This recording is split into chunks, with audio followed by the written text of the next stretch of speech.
Here I'm adding a flower bed, the border, along my fence line. Got these concrete, cardboard.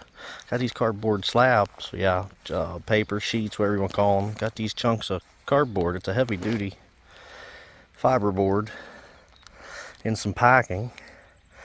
I got to go out along some of this, but I'm going to use this for weed control, and it will naturally, deteriorate right into the ground and get some mulch laid over top of it.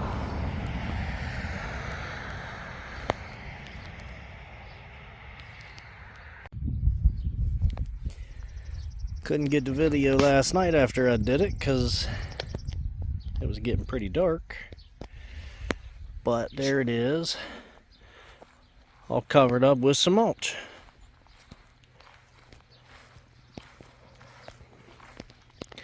I don't have to worry about the weeds coming up through there.